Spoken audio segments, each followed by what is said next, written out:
Okay, so on page 25, we have the Juggler. They don't really tell you much about this one, huh? So usually when they don't tell us much, that means they're not introducing any new concepts, but they're trying to throw kind of everything in the kitchen sink in here of the old concepts that we should already know. So bunch of stuff going on here. I'm seeing some quarter rests, then some staccato notes, then left hand I'm seeing these legato phrases, starting off mezzo forte, that's not a big deal. Oh, nothing too crazy in the first two lines. But then when we get to measure 9, or third line, it's like, whoa, what's going on here? We got this big dash line, says right hand crosses over. And we got all these circled finger numbers and stuff. So let's kind of talk about that part actually a little bit before we play this whole song. So this drives some students crazy, but when I learn a piece, I'm usually looking for what do I think is going to be the trickiest part and try to learn that first. So I'll kind of look it over and be like, huh? Like that looks crazy there. And I'll try to figure that out first. Then I'll go to the beginning and work out everything that way. So I can make sure I don't get kind of stuck on the first two lines and get them really good, but then I avoid the last two lines. That's a bad habit that we can get into. So measure 9. They say 1 on this C up here, so that's our high C.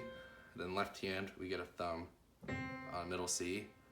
Then it says right hand 2, it's gonna cross over into this C in the bass clef. That's usually left hand note, but we're gonna use our right hand 2, our pointer, and we're just gonna point at that C down there and play it just like that. So I'm gonna cross my hand over my left hand.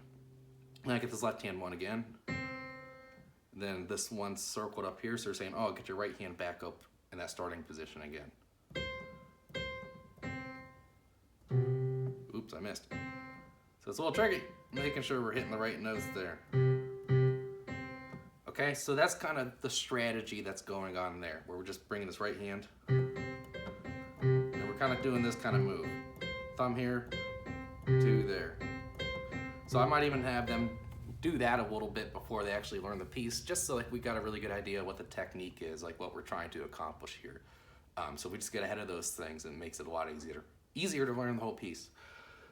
So let's see, let's go ahead and get this one rolling. So right hand, 1 on something, 3 on something, F, A, C, E, okay. Boom, hey, we're back up in that C position. Left hand 1 on middle C.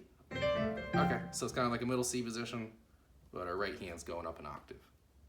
Okay, let's do some of this.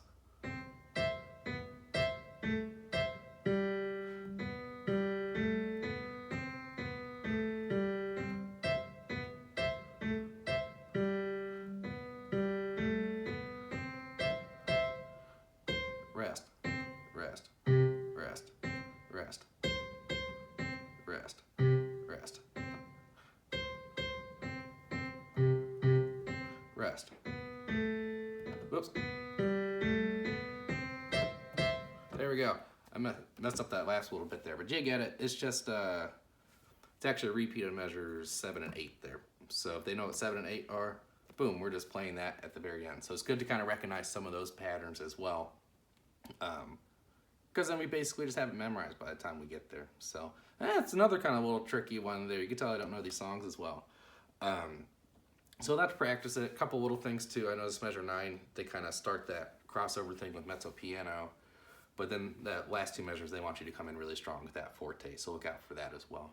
So this one might take a little longer to get through, or maybe not. It seems like a lot of kids that I have heard play this one like it a lot though. So, all right, on to the next page.